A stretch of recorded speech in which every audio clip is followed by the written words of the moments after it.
Hi everyone, welcome back to the channel. I am Priyanka, your psychiatry faculty, and in this video we'll break down what PTSD really is. So grab your notebooks because this one's packed with essential information you won't want to miss. Post-traumatic stress disorder, commonly called as PTSD. It is influenced by various factors. Some factors are known as pre-existing factors that are present since the beginning of life or before the traumatic event happened. So, pre-existing events or pre-existing factors include genetics or cumulative life adversities or repetitive life is adversities or stressful events. Now, there are certain post-traumatic factors like after a person has been exposed to the trauma, there is a lack of support or there is a repetitive life stressor. Now, what are these traumatic events? So, traumatic events are catastrophic or life threatening events like accident, violence or crime, rape, abuse or assault, or natural disaster. And an exposure to these kind of traumas is followed by a failure to cope, or it is overwhelming to the coping abilities of the individuals, and finally PTSD happens in this person.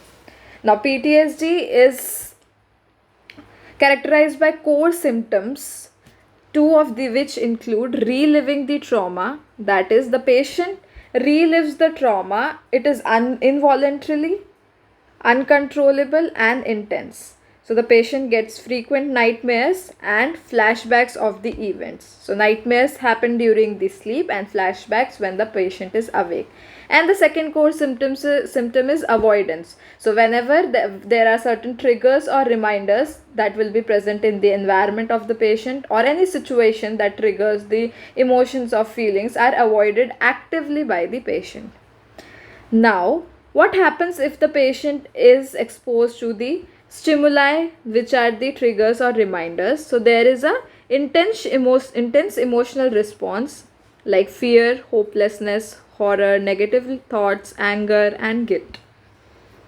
PTSD is also characterized by two very significant symptoms. First is hypervigilance. So the patient is always vigilant, and the second is hyperarousal. So patient has constant anxiety and patient is always aroused and vigilant. Patient has a startle reflex or the startle effect to any happening around him.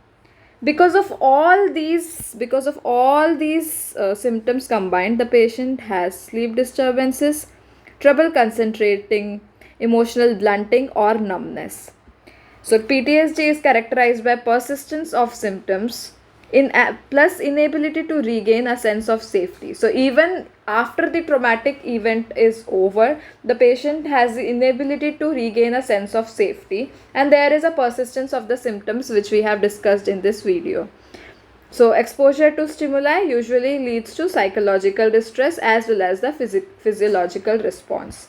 Now, to sum up today's video, PTSD, also known as post-traumatic stress disorder, usually happens on exposure to a traumatic event which can be an accident, violence, crime, rape, abuse, assault, or natural disaster.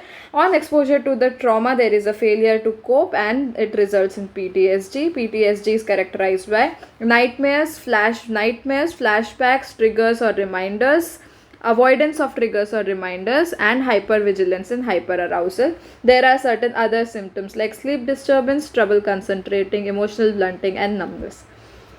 That's all for today's session on PTSD. I hope this helped you understand the condition better and gave you some clear takeaways to use in your clinical practice or exams. Got any questions or topic requests? Drop them in the comment section. See you in the next video. Bye.